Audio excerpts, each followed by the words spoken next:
What's up, everyone? Welcome back to the Salud Cabrones podcast. I am Danny Villegas. And I am Javier Ledesma. Before we get started, we ask that you like, comment, subscribe, and share the Salud Cabrones podcast on Apple Podcasts, Amazon Music, Spotify, and YouTube. And follow us on all social media platforms at Salud Cabrones Podcast. And we want to give a big special shout out and thanks to our sponsors, the Law Officer Christopher Hoff, Chi-Town Effects Tattoo, the Lucha Libre Superstore online. Check them out, and a big shout out to 94.5 The Hits. Javier, we are live. Live, 100% We are live, 100% live at the Wyndham Hotel in Schaumburg with a very special guest. We've been trying to get this guy on for a minute now. For a little while. For a little while, Yeah. bro. Last time they were in town, we tried, but we were wrestling, and they were doing a show, and our schedules just didn't necessarily align there.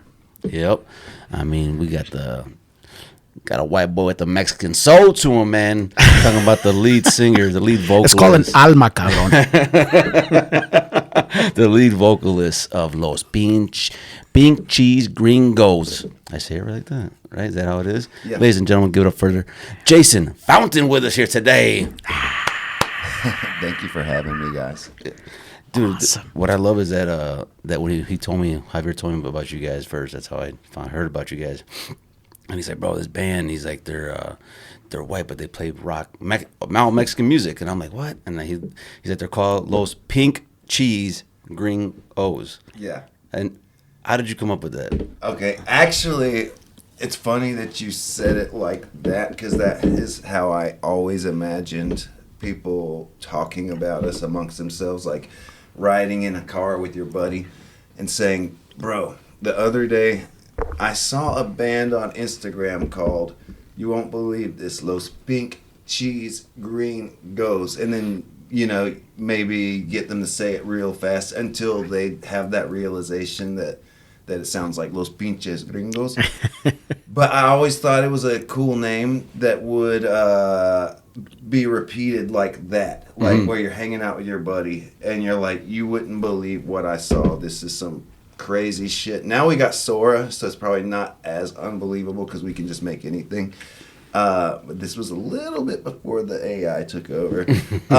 No, but it was a meme at first. People were posting this meme and it would say, léalo en English.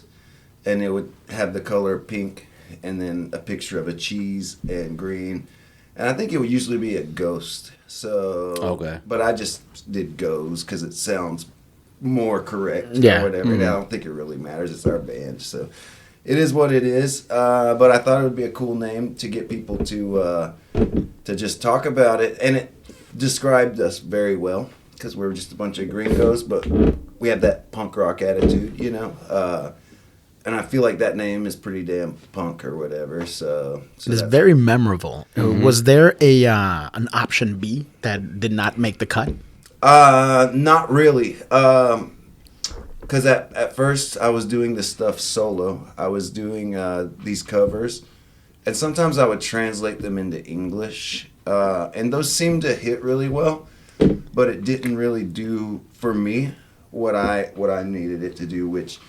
Because I feel like this project and this journey, for me, is a personal thing as well, and a personal growth. And translating's cool, but like I want to be good at Spanish, and I want to be better at Spanish. So, and I just enjoy singing in Spanish. So after I stopped doing the solo thing and had the band, I just started doing everything in Spanish. There's nothing better than like playing in front of an audience and they know the words, because if we're doing it in English, chances are people aren't going to know the lyrics in English, Right. You're changing something, now they have to think about it. Yeah, and I think we played around with it a couple times live, and you see some people figure it out, and it's funny. But back to what you were asking, what was it? I went off on this whole side quest here. How about the name? Yeah, so it was El Güero Rockero was what I was originally The called, original? because it was just my nickname. But Okay. now I feel like the project's more solid because we have our nicknames. Yeah. But that's just one small layer to the onion, that that makes Gotcha. our project, So, And I vividly remember the videos you're talking about. I think I was telling Danny, I'm like, what he would do is, he would talk about, it's like, oh, what would this song sound like in rock? And you would take like La Puerta Negra or something, and you would put it to it. And I remember one of the reasons that your music like spoke to me was because it was all music that I heard growing up.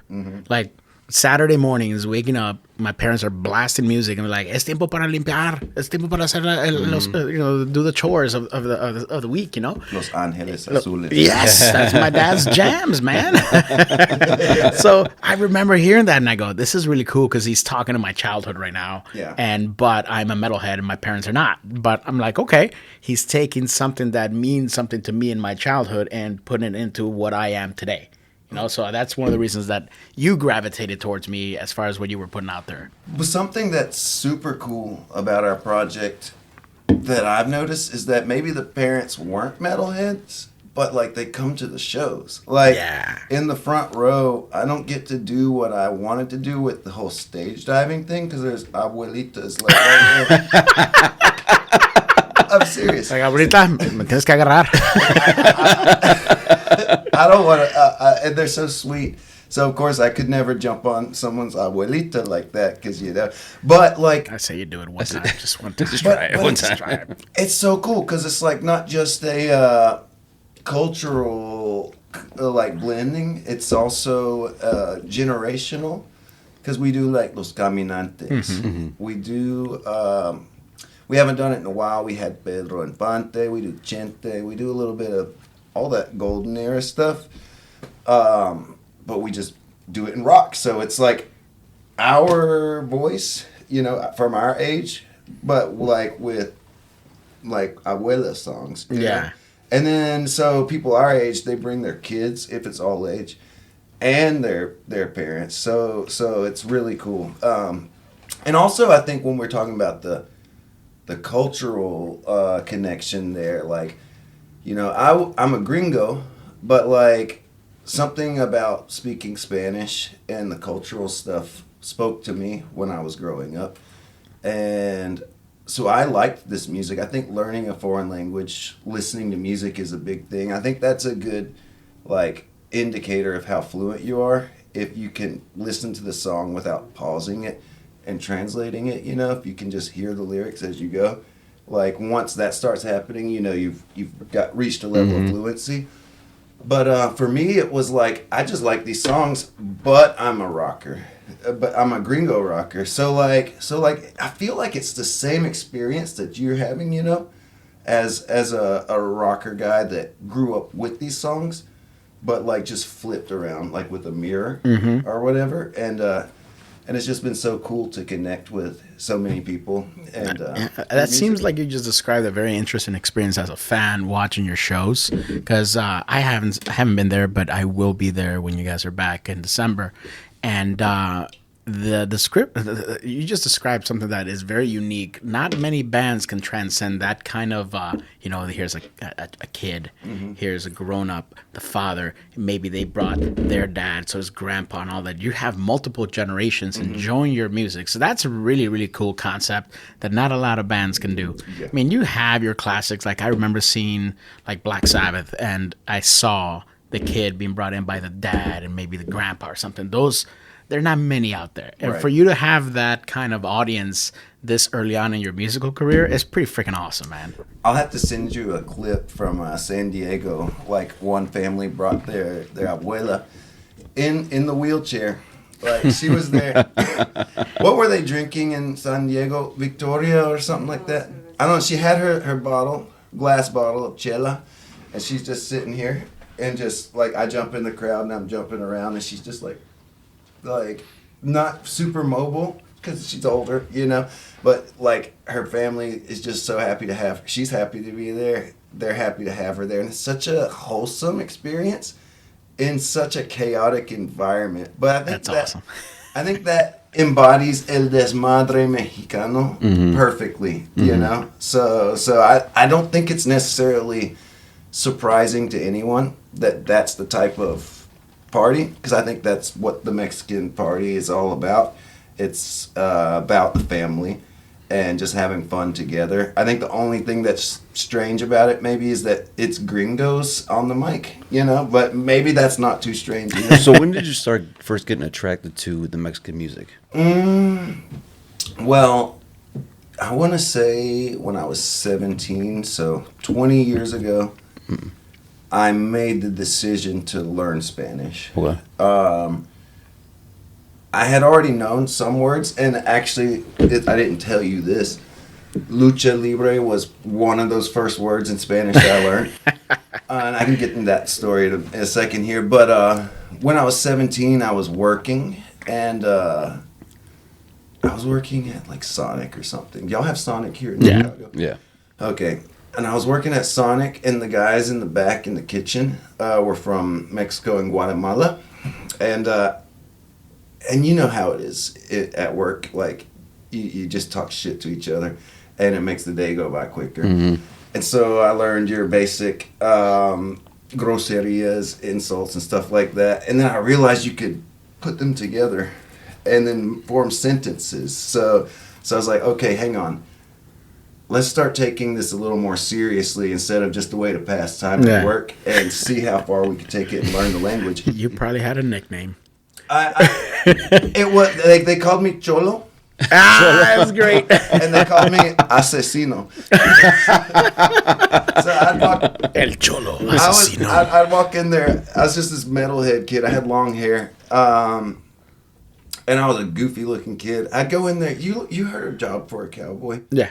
Okay, I'd go in there doing the pig squeals and all that weird shit, like the death metal stuff. But I was watching this is when I had started getting into it, and I was watching like the movies like Blood In, Blood Out, and stuff like that. So I don't know how it got to that, but they started nicknaming me Cholo, and it's just long-haired, skinny white kid. I'm shocked that it wasn't Miklo. I was about to say the same thing. Yeah, no, they would just be like Cholo, and I'd be like, ¿Qué pasa? It was so fun, dude. But during that time is when I made the decision to learn Spanish. And then, so I think I picked up a little Selena at first, because I think I always call her like your gateway drug into Spanish music. Because like everyone knows Selena. We can play at a little festival in Atlanta or something, and like, of course, our audience is there, which is our Hispanic people.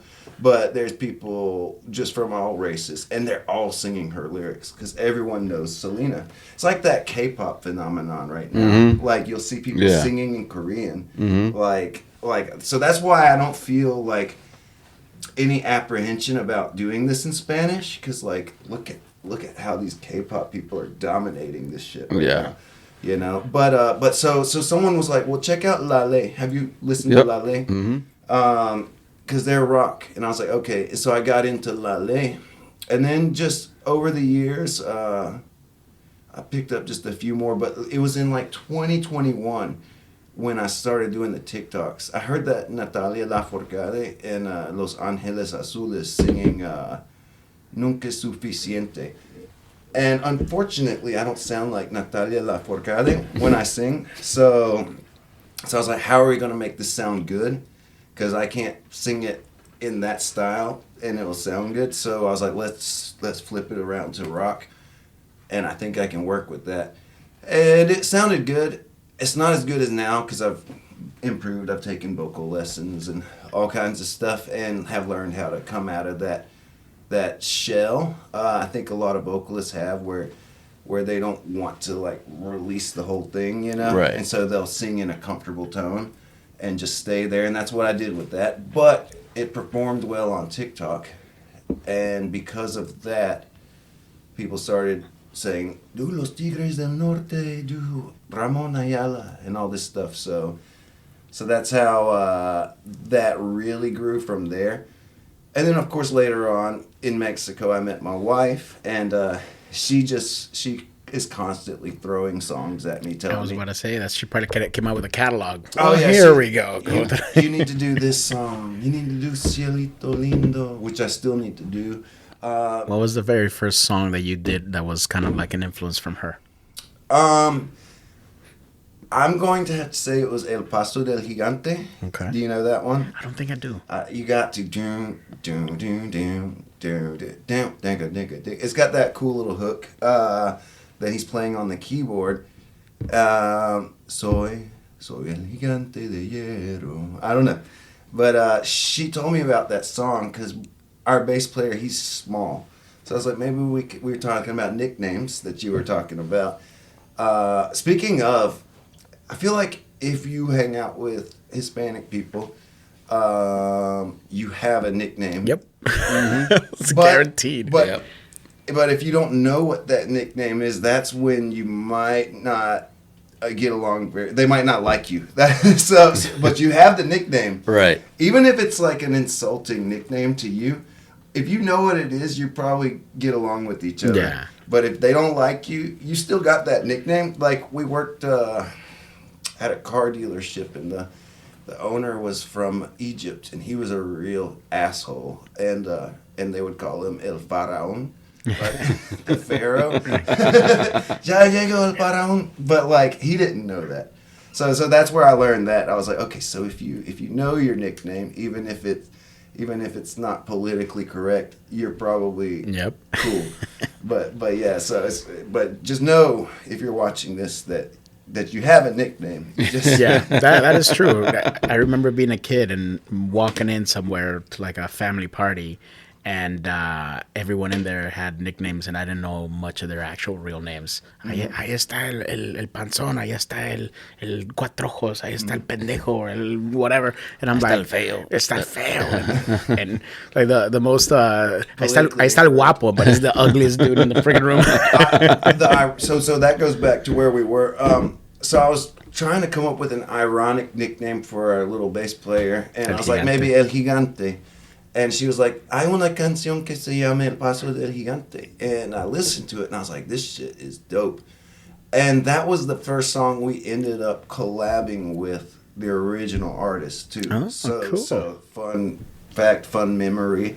So gracias, Richelle, por la recomendación.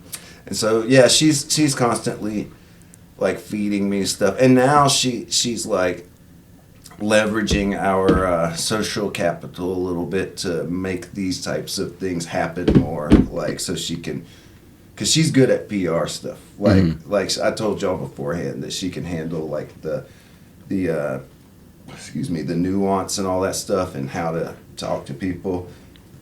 So she's good at all of that, and she can connect with some. Like we did Sonido Pirata. Yeah. Like because of her, we ended up doing just a goofy little collab where I was El Gringo Sonidero, and he's like, medio metro.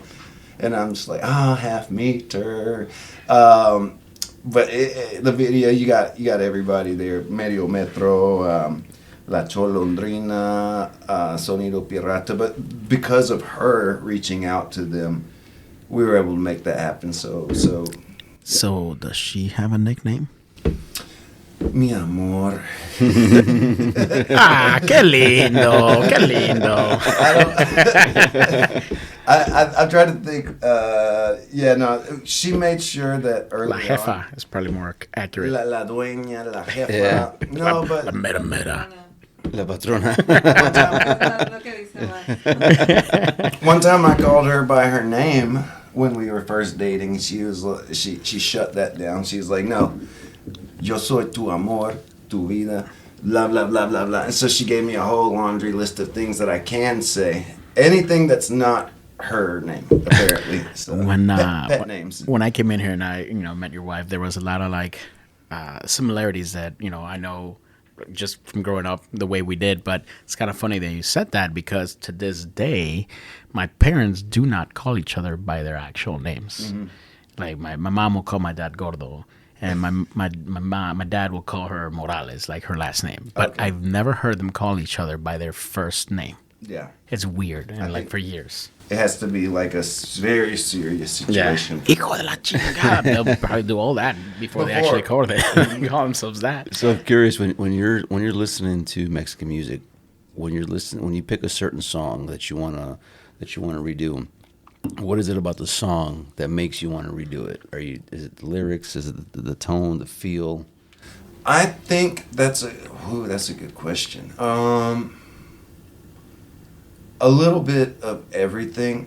I will say I do really enjoy certain minor chord progressions that kind of tug on you a little bit. Like, let me think. I don't know, just sometimes you can hear some of those songs that have that.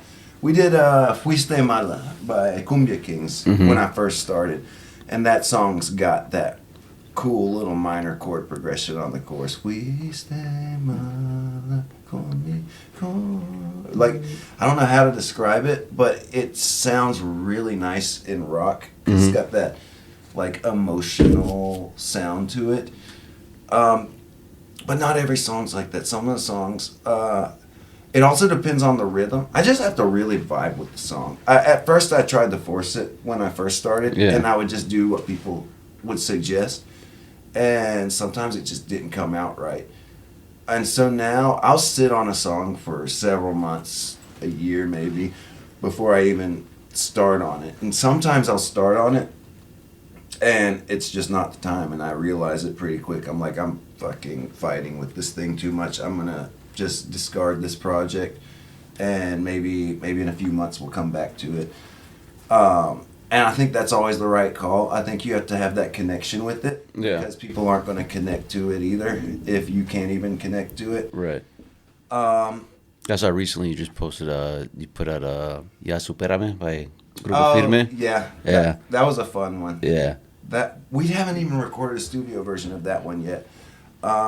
So that's something on my to-do list. That was a fun one because, like, I've seen that people have covered that in rock, but they do it like they convert the time signature into like 4/4. I don't know if I'm speaking Chinese to you guys right now. I was trying to figure out time. Portuguese, actually. Okay, Portuguese. So your time signature, el compás, is like what marks your the little sections of the song. So your measures is what they're called. And so, like, a lot of songs like Tengo una enamorada, no más de pensar, corazón, 1, 2, 3, 1, 2, 3, 1, 2. So that's your 3/4 time signature. But then you have, and so that's your waltz, your little, dun, dun, dun, dun, dun. Like a lot of those songs in regional do that. Ya Supérame is, so that's like I think technically that's a 2/4. Que parte no entiendes. But I think you could also stretch it out to 6/8. I know I'm speaking weird. So let's see. 1, 2, 1, 2, 1, 2, 3, 4, 5, 6. 1, 2, 3. You see how that fits into that? Okay. So those could technically be done as that. And most people like to just change it to 1, 2, 3, 4 common time, which is pop and rock. Most of that music is in your 4/4. It's just 1, 2, 3, 4, 1, 2, 3, 4. And they changed the time signature to make it fit that punk vibe, and that's cool. It's still the same song, but I feel like it changes it because that 6/8 feels more like an anthem, like that you want to sit there and sing it. Whereas when you change it to 4/4, it makes you maybe want to do a little circle pit or something like that, which is cool, but the original song kind of loses that anthem feel to it that you would get from your 6/8 time signature, like where everyone just, Ya Supérame. We might do that in Chicago, because like Cobra Lounge was cool. It seems like a place that sells out and people can't dance anyway, so we might as well just give them a bunch of stuff to sing together. If you want a mosh pit, I'll get it started. Oh, I would. I'm gonna mess up them abuelitas though. Oh, I know. Gotta take care of las abuelitas, but no, of course. So anyway, so on that one, that song, we kept it in the 6/8 time signature because I just feel like Ya Supérame is like an anthem, like just get over me, you know. And everyone likes to drink and sing that song as loud, full chest at the parties or whatever. And so we kept it in 6/8. One time, Edwin Kaz, he is a singer. Yeah. He shared it on his TikTok. Oh, did he really? Yeah, nice. Because that was a repost. What you saw? Yeah. From last April, and I remember he posted it and was like, "Ah, la verga, que perrón." I was like, wow, that's cool as fuck. But it was on his TikTok story or whatever. How does that feel when someone like that shares your property out, so to speak. Obviously it's theirs, but like you took it and made it into something different. I feel like it's always going to be special.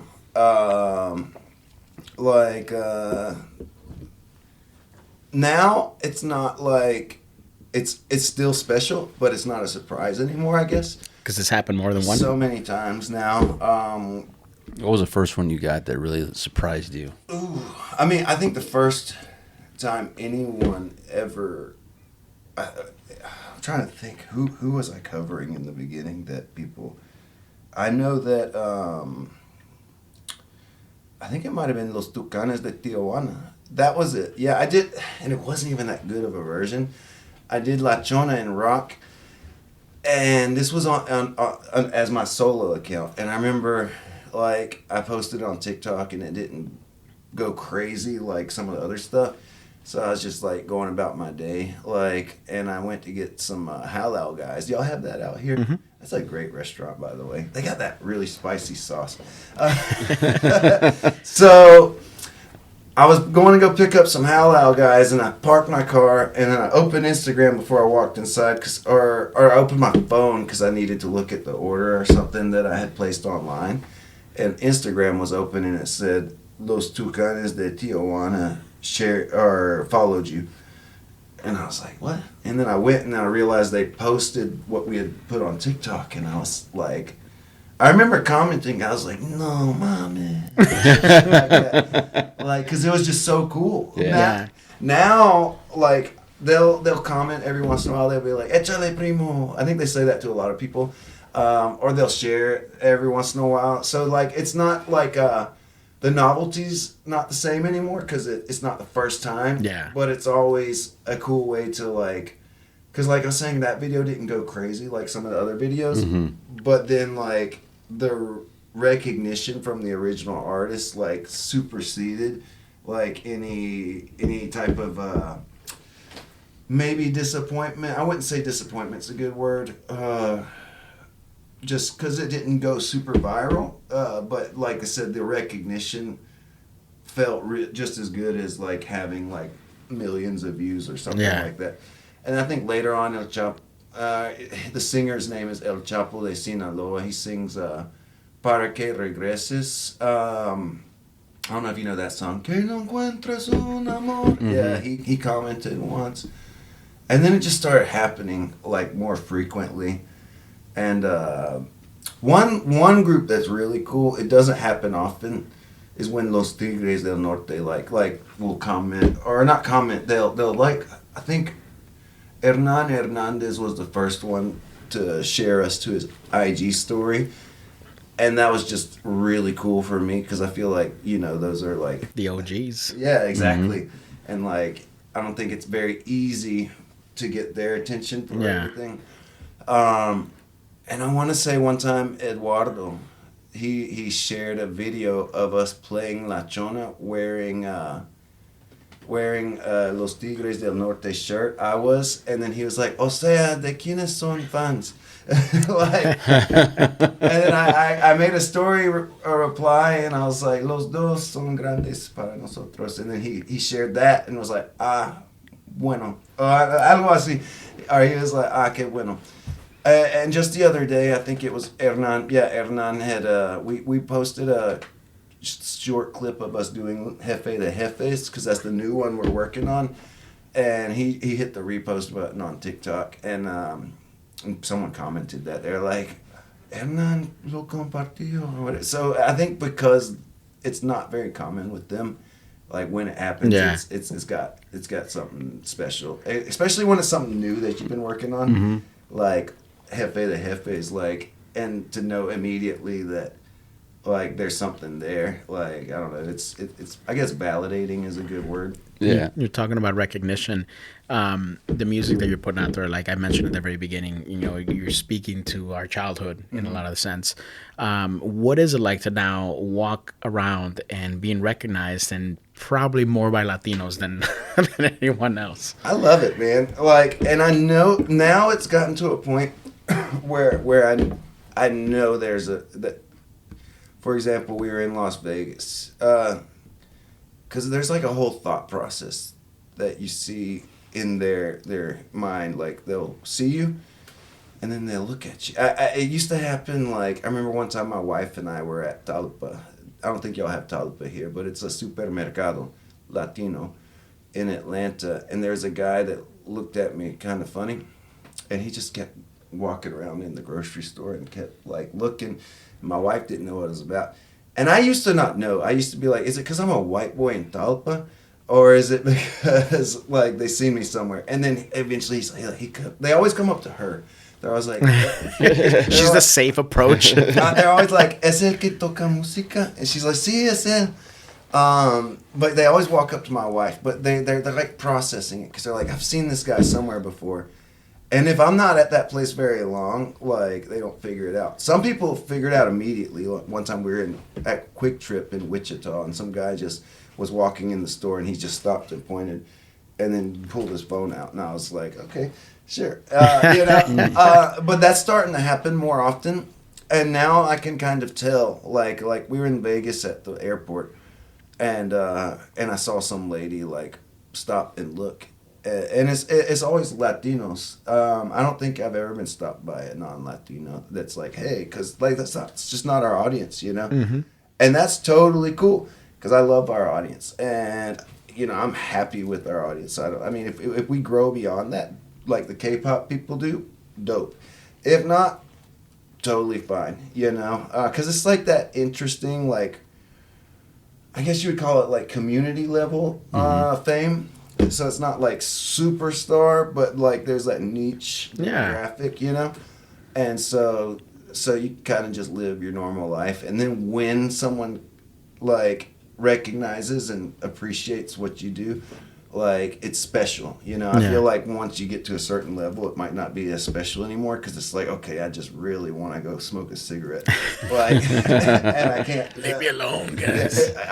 And I get that too, because I mean, on tour, like it did get intense at some moments, but I just had to like realize that like this is what I signed up for, and that's what I tell people. We had a band opening for us in Texas, in Dallas, and the kid was like, "This is the biggest audience I've ever played in front of, and I'm nervous." And I was like, "Well, you signed up for this, so enjoy it. Like, don't be nervous because this is what you want." Right. You should have whispered to me too. Oh man. You said before you were solo, right? Yeah, I was doing like basically I was just existing on the internet and so I wanted to feel that live, and there's nothing better than that. Like a viral video feels great, but like that's just insomnia because like you get your dopamine hits and it keeps you up all night. But like getting in front of a live audience and feeling that energy and them feeding you their energy and you giving it back makes for a great show. First of all, I don't know if y'all been to it. I'm sure you've not played, but been to house parties where they hired live entertainment and no one gave a shit. Like that is brutal. Like, and that happens. We're pro wrestlers. It's every weekend. Yes. No. So being a pro wrestler, you know exactly what I'm talking. I would love to do a collab with a pro wrestling event with our band, because like when the pro wrestler starts stomping, trying to get the crowd going, we could get the like because you guys know exactly what I'm talking about. You have that energy exchange, and when it's just dead, Yeah, it just sucks. It's a bad day at the office. Yeah. And it just drains you, you Yeah. know. And we've had that happen. We played at private. It's usually private events for bands, like because your audience is the people who hired you to play at the party, but their family might not Know what's going on. They might not understand it. They might not like it. They might not care. They might be indifferent.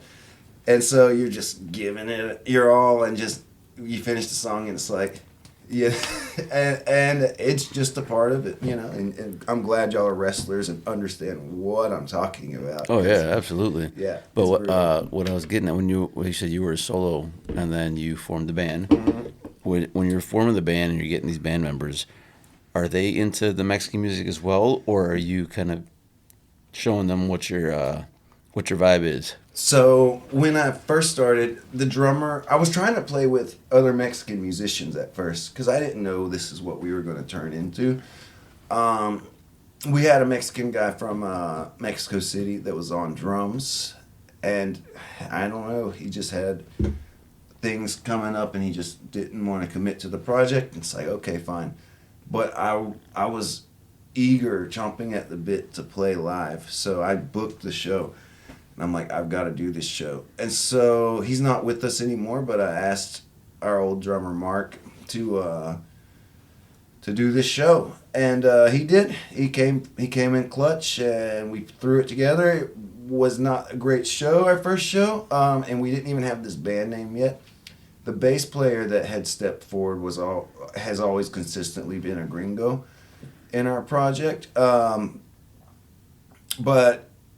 it was after we'd been a band for a little while that I was like, I thought about it and I was like, if Nirvana was called the Kurt Cobain experience, it probably wouldn't have had as much of an impact. Right. So you need those layers, right? I mean, talk about Nine Inch Nails. He's had a revolving door of musicians with him, but it's always been him. But he doesn't call it the Trent Reznor, right? The Trent experience. Reznor project or whatever. It's because like Nine Inch Nails is a great example. Like that's a dope name. So you wanna feel cool when you're recommending projects to your buddies. You don't want to be like. It's also harder to remember someone's name. Mm-hmm. I mean, Trent Reznor and Kurt Cobain are obviously like memorable names. I'm sure, but they weren't in the beginning. Right. There was always a start for them. Right. Yeah. So my name might. Someone told me that when I was a kid. This counselor was like, "You got that rock and roll name, Jason Fontaine." Like he said, say it, Fontaine. He said, give it the accent, and I didn't even intentionally do that, but because my audience is Spanish speaking, Say Fuentes from now on. Jason Fuentes. No, but See, because I that's have the approval right over there. What is it? Patrona dijo que sí. Yeah. No, pero what I was gonna say is that she, I mean not her, but just our audience in general pronounces my name Fountain like that, Fontaine. So it became that way anyway with our audience because of their accent, But again, like, so I wanted a name that was going to like be more contagious, I guess, easy to spread from person to person. Right. And so when I saw that name, I was like, I'm going to go for it. I asked a friend about it, and they weren't a big fan of it. A lot of people didn't like the name at first, but like I really didn't care because I was like, this is going to work. I know it's going to fucking work. Like, and it's doing good. So I mean, like you said you were like, this band is called this, and I'm like, that's exactly how I imagine it playing out in real life. I dig that, man. The idea of you playing this song, this show, when you mentioned that it wasn't that great in the very beginning. Now you have a few shows under your belt, and you're questioning yourself, like, this is great. I know you love it, but maybe your band is, and you said that you didn't have commitment. Yeah. Okay. But at what point in time did it just click where you went, fuck yeah, I did the right thing. My band is clicking. Everything's going great. I'm out there. The fans are giving me that energy. When did you finally feel like you're on the right track? Okay, so back to what you were asking. So no, the guys that came into the band, they didn't have any prior experience listening to Spanish music. And I was like, guys, like, just trust me. Like, people seem to be responding online to this. And fortunately enough, I had enough trust from them at that time to get them to go along with it. And they learned after that, they were like, okay, yeah, he kind of knows what he's doing on this. So, but yeah, so I know that, like, I remember the video that has seemed to perform the best, although now I can't say because we've had plenty of videos perform well, but the first video that did really well was of us playing in a front yard. I've seen that one. Yeah. That's that happened during COVID, didn't it? No, I think that was like 2023. So A little bit after. A little bit after. Middle COVID. But I told these guys, I was like, guys, I got an idea for this project. I need y'all to trust me. but we got to do a free show. Like, I think that's the problem with a lot of people that are in creative jobs is that they just want to be entitled to earning money right away. But it's like you gotta earn that first. Right. You gotta cut your teeth. Like you gotta hit the road but you gotta prove your worth.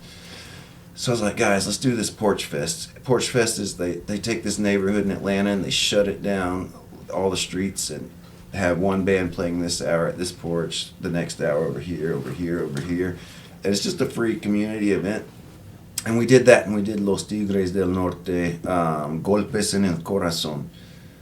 And, you know, that, like I said, we weren't that good when we started. We're probably still not that good. But, like, but we're better now than we were, for sure. We did that song, and eventually I posted it. Well, I posted it right after a little clip, and it got a few million views. So that was a good moment, a validation, like we've been talking about, that we were on the right track. It didn't translate straight away into a musical career or anything. There was people, and what's interesting is when you go viral for playing on a porch, you're gonna get a bunch of people wanting you to play at their house. Yeah, like they're gonna be like, "Can you play at the quinceañera?" and stuff like that. Which, like, quinceañeras are cool, but I feel like the younger kids want to dance guapango and shit. They don't want to rock out. You know, like, right. So it's interesting how that works. Like, I feel like we're good for, like, after, like, the DJ, so that, like, the parents and stuff can rock out to what we got going on, like some El Tri or Hombres, and then all of the regional stuff that we do. No, but so I want to say we did a bunch of, you know, it might have been Chicago, man. Yeah, we had some good moments before Chicago, but yeah, let me lead into that because this is what you were asking about when it clicked. We played a lot of private shows because of that, like I said, and we played them all over the country. Elgin was the first time we came up in this area. Loved that show, by the way. Chicago people have an energy that is so fucking dope. Like, you guys like to sing and dance. Like, whereas other places, like, people might just want to sit there and just gawk and be like, what is this? You know, they might like it, but they just don't respond the way that we want them to respond, which is to have fun with us, you know, because it makes our job easier when there's energy being reciprocated. So we I guess we've been going for like about a year or so, and we had a guaranteed show over in Indianapolis, and I knew that if we wanted to grow and really have anything, we were going to have to start playing for the public, because like playing private shows and stuff like that, guarantees is you know, you're just playing for the guests of those events and stuff like that. Like, you're not going to get that energy that we're talking about, that like as wrestlers or as musicians that we need to put on a good show. So I was like, all right, Indianapolis is like, what, 3 hours from Chicago, something like that. Yeah. And I was like, I reached out to Max from Ruido. They did the Ruido Fest back in the day, because he'd seen enough stuff from tags online that he might be willing to work with us. And I was like, hey, we're going to be in town. We'll do a door percentage, whatever. It doesn't matter. But we'd like to work on this date. He was like, that's really close. I don't think we're going to be able to pull that off. And I was like, well, thank you anyway. And then apparently he got an email or a text or something like a week or two later saying there was an opening, like a band canceled at Cobra Lounge. And so he set it up. And so we went and did the indie show, which was dope, by the way. But we took a full risk, but it was only a 3-hour drive, so it's not a huge risk, you know. It's like, let's try it out. And we showed up at Chicago, and that was like our first like sold out. I think we were 3 tickets short of a true sold out. But that was when it really, I think, when everybody in the band was like, okay, this is dope. Like we have a room filled that they can't With even, fans, not exactly. are singing and all that cool stuff. They couldn't even dance really because there's too many people in the room, you know. Like they couldn't do payaso del rodeo and shit like that, you know. But I'm glad that it was Chicago that put you on. I really, I really do want to say that. Like I think we've had our moments in growth where like things were clicking. Like we did a parade 6 months before Chicago, and I think that was when like our bass player really like locked into being a good performer. Not that he was a bad performer before, but he wasn't. He was just a player. He wasn't like really like putting on a show. Now this kid is sitting there doing cumbia moves and shit. It's like, who taught this kid how to do this? Like my wife's over here teaching me, and man, I can't even nail it like that. But or he's over there doing no rompas más, and he's doing the right, left, back while playing the bass. I have to sing. I'm married to a microphone stand. Yeah. So I can't really dance. I can shake my guitar and do this while I'm playing, but I can't do all the cool, entertaining stuff. We gotta get that Britney microphone, bro. Man, there's a lot of artists that do that, and they look dope. Like Los Tigres del Norte wear those, Yep, right? they do. There's a lot of cool artists that can pull it off.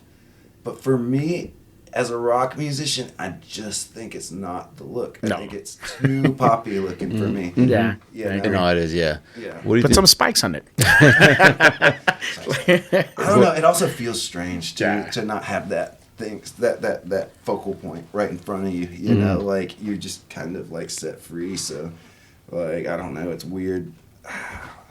So, you have a repertoire of songs, and obviously you gotta cater to your crowd.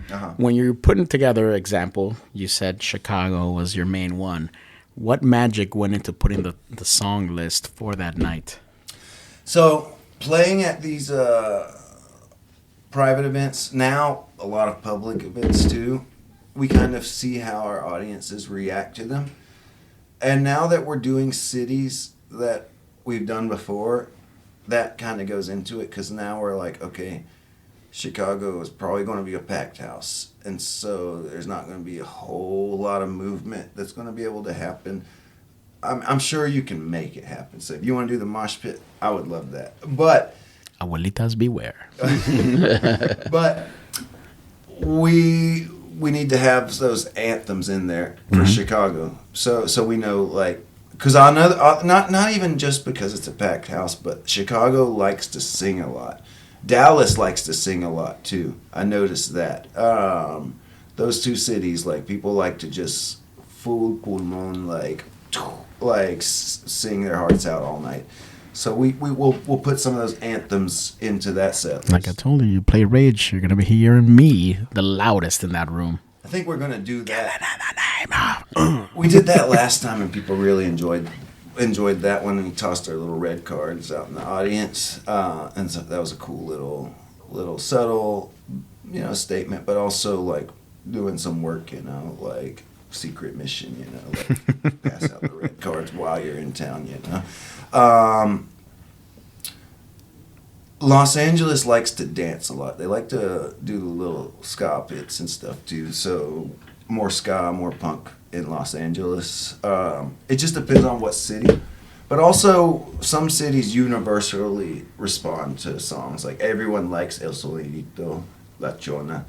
So those songs stay. And then we've kind of figured out how to cater it to where we have a certain order for songs, and we'll add to it or move stuff around as we go. And we're like, oh wow, people really responded to that song, so let's put it after No Rompas Más or whatever, or Payaso del Rodeo or something like that.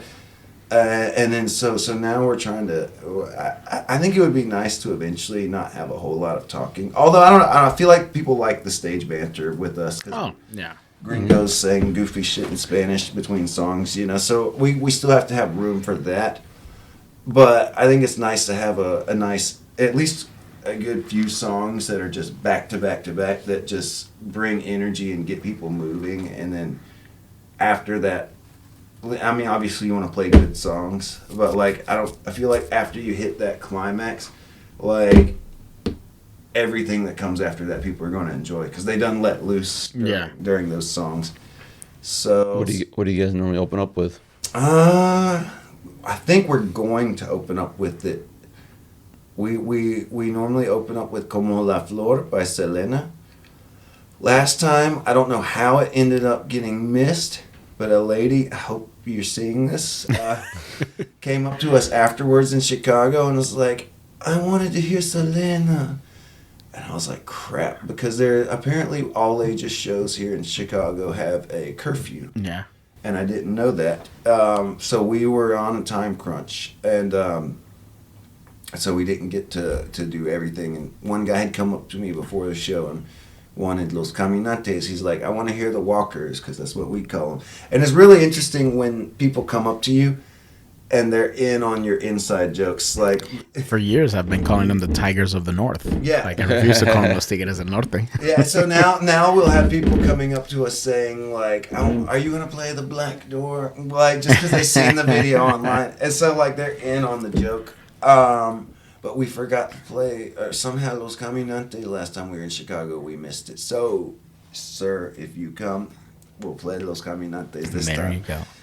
As we get near the end of this episode, you told us that sometimes you have songs that are not clicking and you shelve them.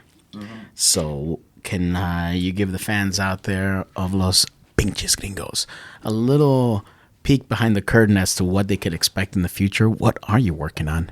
Oh, that's a good question. I have one song that's finished. However, I got a message from a guy who's in a very big heavy metal band who's a Chicano. He took over the drums a few years ago that wants to do a collab. And this shit's dope. Lamb of God. This shit's really dope. You didn't say no. I have only posted a clip of us doing Jefe de Jefes. Mm-hmm. But I sent it to this guy because he wanted to do a collab, and he was like, this shit fucking rules. Being in a big heavy metal band, I'm sure it's hard to find the time. So we're waiting on this guy. And I actually reached out to another artist that might be interested in hopping on this track. But Jefe de Jefes, when it comes out, it's going to be a fucking banger. I promise you. Like, all you can go by right now is that little live clip that we posted with just the Pinches Gringos. Yeah. But so that's something to expect.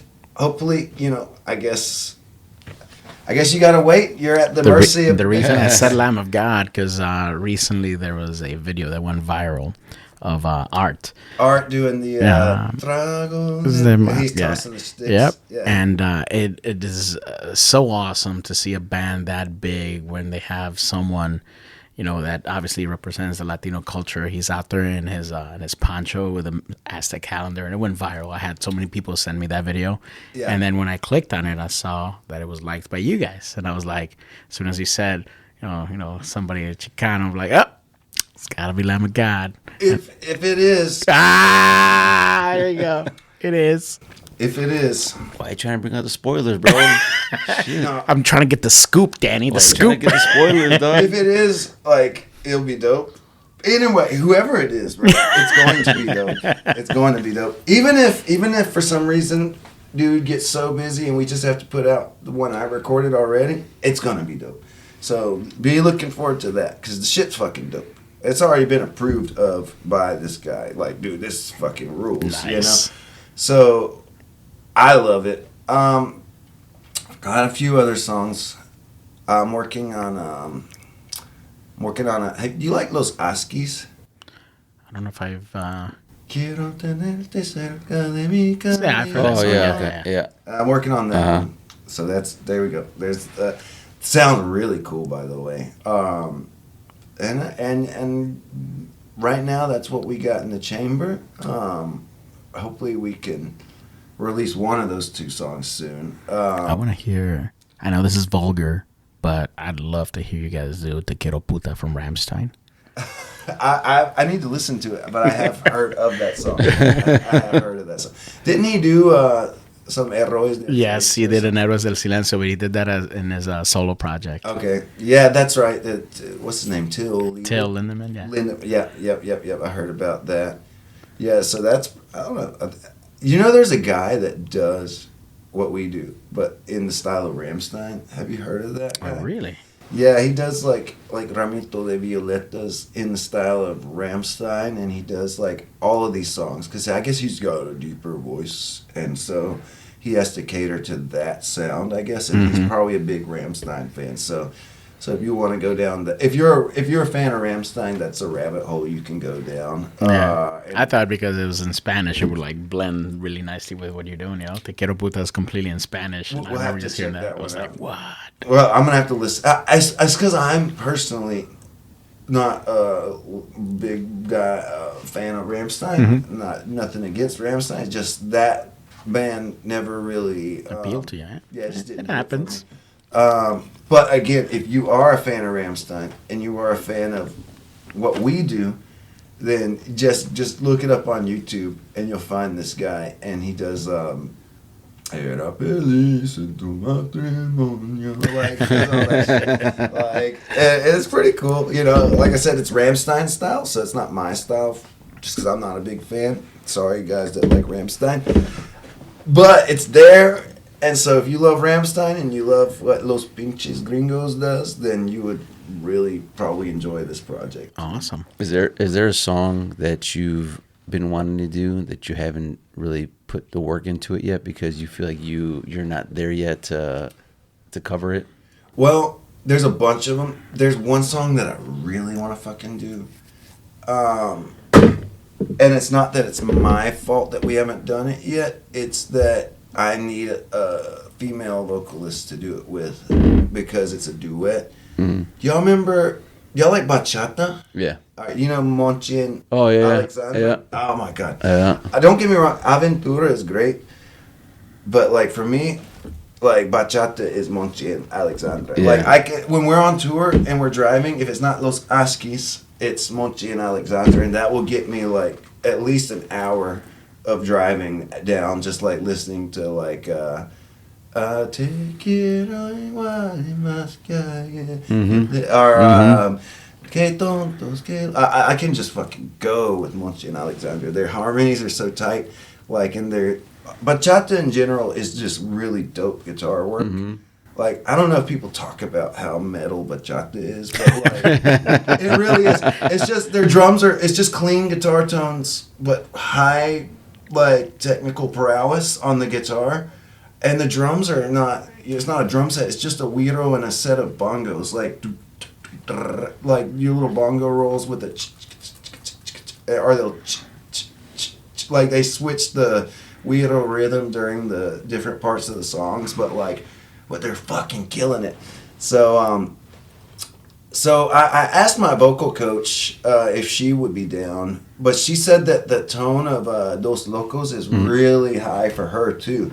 So I need to drop it at least like a half a step or something like that. So I just haven't, I guess, so this is on me at this point, is I haven't invested the time into relearning all that fucking technical guitar a half a step down, because sometimes you have to modify your notes like on the fretboard when you do that, because it's not the same pattern every step down. But I haven't tried it either, so maybe it is. So would that be like more slower, more lower? It would just the tone would be lower, but I would still do it in whatever rhythm. Like it would still be like those that sequence of notes. It would just be in a lower tonality, so instead of like el tiempo no ha logrado que te olvide. I'm trying to sing the harmony that he does under her voice. And I wouldn't be singing in that low of a tone anyway, but I guess it would be el tiempo no ha logrado. I think that might be a full octave down. I don't know, dude. It's hard without a guitar in my hand to do. But yeah, so that's one I really want to do. I don't know if people are gonna like it, because I don't know if our audience loves bachata as much as I love at least Monchi and Alexandra. But like for me, I feel like it's got to be something that feeds my soul too. Right. Yeah, I mean, there's numerous albums that I have where I sometimes love the oddball song in there, and my buddies will be like, "Man, that song's like garbage." Yeah. And I'm like, "No, dude, that song's awesome." So as long as there's gonna be an audience for that one song, Yeah. there's gonna be someone that you're gonna put a smile on that face because they're like, "Oh, that song's awesome." And like I said, like if I'm not connecting with it, nobody's going to connect with it. So you know, so I've shelved that song twice already. I did it in one style that was more straightforward hard rock, and it was okay. And then later on, I revisited it, but I wanted to kind of like play into the bachata rhythm. So instead of just doing a rock, like play the same chord progression, but that I started adding like more a bachata style bass, like doom, doom, doom, doom, doom, doom, like it does that a lot in bachata. And so then I built the song around the bass on that song. So like the drums are not weirdo with bongos. It's a full heavy metal drum kit. But then the rhythm guitars got a little.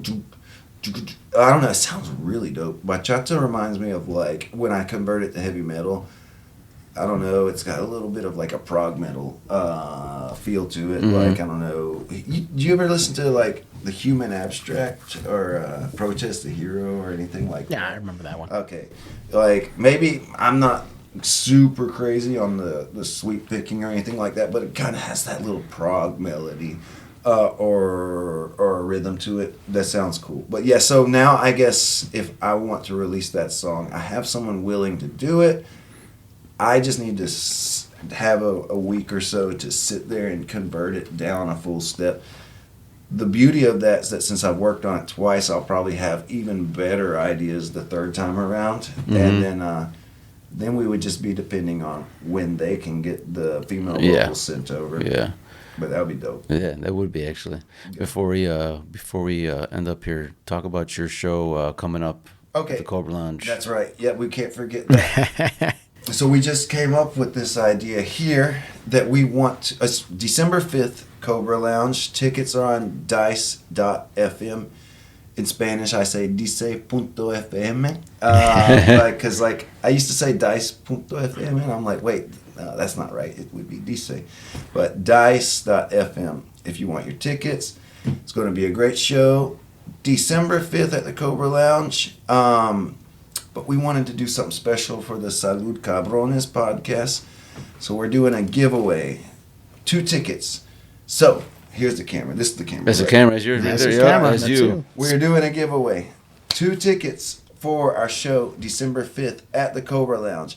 All you got to do is comment here on the video in the comments. Tag a friend that you want to bring along and let us know. You know, hey, I want to be there. And we'll give you 2 tickets. Where we'll pick a winner randomly, and to make it more appealing, because we hang out with our audiences anyway at our shows, we can give you a special early access to the show and come hang out with us at Soundcheck.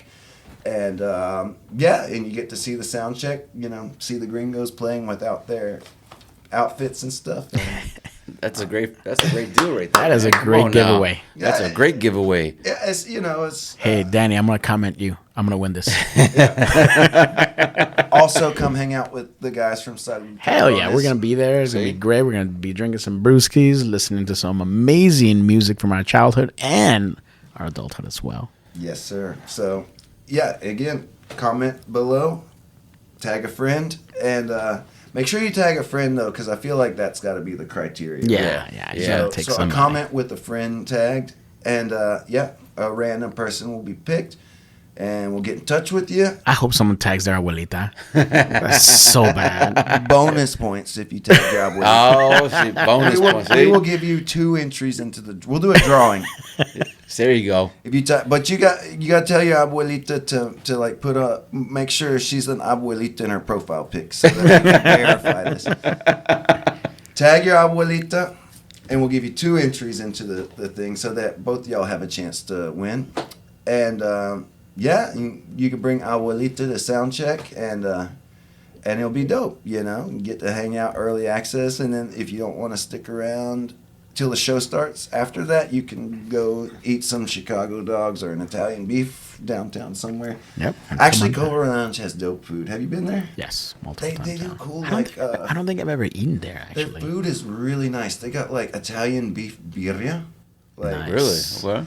fusion Let's try shit. Like I guess Chicago, like I love Chicago is like as far as like cities go and culinary traditions. Yeah, we'll get you fat. Chicago will get you fat, Sure will. but I love it. I like when I think about Chicago because I don't drink alcohol or anything. Like or when I travel, I want the local food, and Chicago has it. Like, Yeah. So yeah, Well- we love it. We love Chicago. Well, just- Danny, usually when we tell our guests about like our usual tradition, how we say bye, we always sometimes worry about how they're gonna roll their R's. I don't think we're gonna have a problem this No, time. we're not. We're definitely not going to. Absolutely not. Yeah, I think this is the first time they're gonna get it just right. Yep. Jason, man, first, He's thank like, you. I just put him on the spot. We'll see how it goes. No, first, but Salud cabrones. there you go. There you go. Man. So we're rolling in cabrones. Yes, Okay. sir. All right. But no, thank you, man. Thanks for coming. thank Thanks you, for guys. inviting us to your hotel room, man. Thanks for sitting with us, man, for a bit. Thank you for coming. Talking with us, man. I'm glad we finally were able to do this. Yeah. I know we tried getting this the last time you were in town. Schedules didn't coincide there, so It's like the songs. It's like when the time is right. So this was the right time. yes. So And thank you again, man. Of Thank you to course. you and your wife for inviting us here. No, of course. And don't forget to follow Los. Put your social media out there. Spell it out for them. Los LOS pink like rosa, cheese like queso, green verde goes, but it's all in English. Los pink cheese gringos. There you Just go. type that into your search engine, Bam. preferred social media, or even Google, and I promise you'll find us. And hope that you'll like it. But There you go. yeah, it's there. Yes, you guys will like it. Coming man. out and hang out with us at the Cobra Lounge in December. December And 5th. It's gonna kick ass. Cobra Lounge, man, in Chicago. Let's do it. Friday night.